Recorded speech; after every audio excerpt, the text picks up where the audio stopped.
In this video, we'll finish our discussion of section 4.2, which is reduction of order. We're going to do it in the general case. The first two problems we did it just given an example. Now I'm going to do it in general to come up with a formula. So we have a y1 here, and they defined y2 for us. So we're going to use that same process. So y2 is u times y1. And I got to work up to that second derivative. So it's going to be a bunch of chain rules. U prime times y1 plus u times y prime prime, y1 prime, sorry. And then y2 double prime will be two chain rules. So u, or product rules, sorry, forgive me, times y1 plus u prime times y1 prime. That's the first product rule. And then u prime times y1 prime plus u times y1 double prime. And this will reduce down to a u double prime times y1 plus 2u prime times y1 prime plus u times y1 double prime. We're going to definitely want to do that because we're about to plug it into a bunch of stuff. All right, so we're having to plug this thing in to y double prime plus p, and I'm going to go ahead and change this to just p, plus q times y. All right, so we're going to be very careful plugging this in. We got u double prime times y1 plus 2u prime times y1 prime plus u times y1 double prime.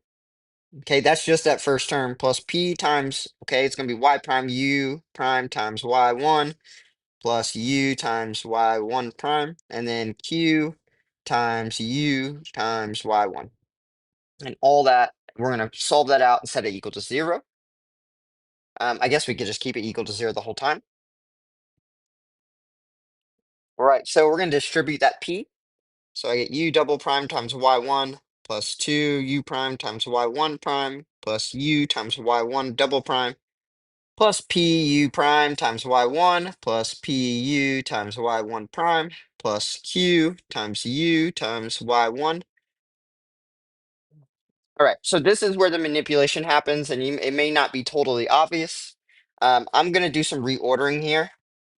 All right, so up front, I'm going to put u double prime times y1 plus 2u prime times y1 prime, right, plus pu prime y1, all right, plus, and then I'm going to group three of them together. So the three that I'm grouping together will be 2, or u times y1 double prime plus pu times y prime plus q times u times y1 equals 0. Okay, notice that all three of those have a u, so I'm going to cheat here, forgive me. I know that some of you'll have to stop and rewrite. And then I know that this u, oops, let's do whole here. This u is going to come out of every one of these. All right, so this may not be totally obvious, but if you will take a look here, this part of our equation is just our original equation. If I zoom out, sorry, those are exactly the same. The only thing is that we have y1 plugged in instead of a y, but we were told from the very beginning that y1 is a known solution. So what that means is this part right here is equal to 0. I know it's a solution, so it's gone. I know that if I plug y1 into that equation up here, because it's a solution, it will give me a 0. All right, that narrows our equation down quite a bit, thankfully.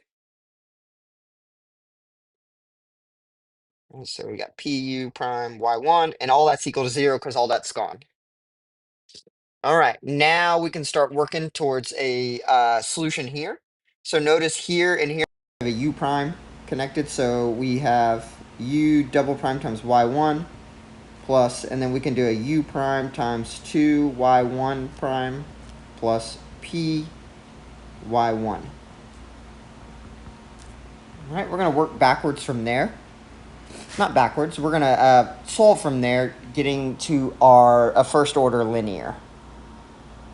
All right, so I'm going to divide everything by y1, so we get u double prime plus u prime And I'm going to divide everything by y1, so I get 2 plus, oh wait, that's a y prime, so be very careful, 2 times y1 prime over y1. Be very careful, and then this is just a p. Those y1s are actually y1s. All right. I know I said first order linear, but looking at this, I think, let's do our subs first. U prime is W, U double prime is W prime.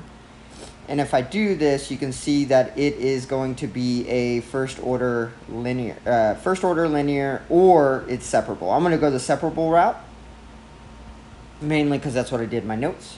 W prime equals, and I bring this over, it's going to be a negative 2 y1 prime over y1 plus p, and then I have a w on this case, on this side.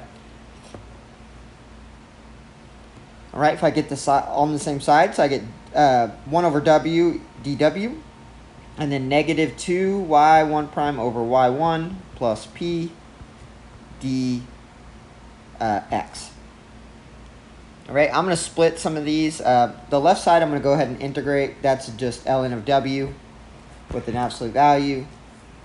And then I'm going to split this. So this is going to be negative, we can go ahead and put the 2 out there, negative 2 y1 prime over y1 dx minus p dx. All right. That first integral is a u sub, but it's kind of tricky. So u is y1, so du then would be y1 prime dx. And that takes it like perfect. So I get ln of w equals negative 2, and then we're going to have a 1 over u du. We probably shouldn't have used a u here. We probably should have used a different variable, but we're going to sub it right back out, so it's okay. So ln of w is equal to negative 2. This is going to be ln of y1. Right, absolute value, minus, and then I don't know what p is, so I can't really do anything with it, so I'm just going to leave it. Maybe we put this x back in. We're getting real close to our formula now.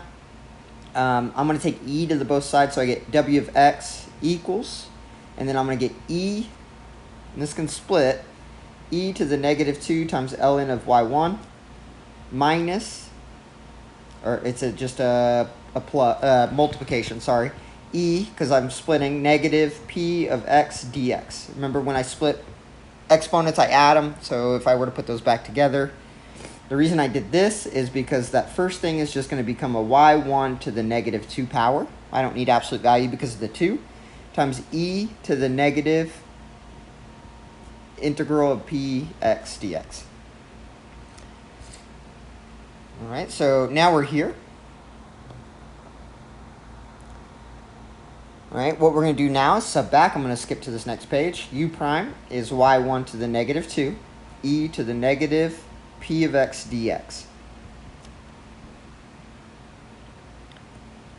All right, if I integrate now, I'm just going to go ahead and do, okay, so u prime is going to be equal to, I didn't integrate, I'm changing first, so I get e to the negative integral of px dx, and then I'm going to go ahead and put y to the first to the second power on the bottom.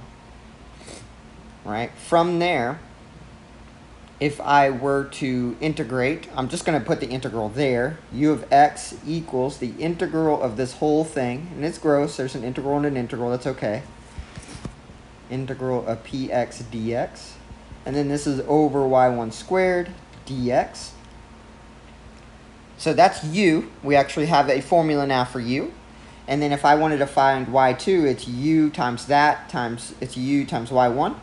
So this is going to be y1 times, and it's not inside the integral, so they're not going to cancel. Please don't do that.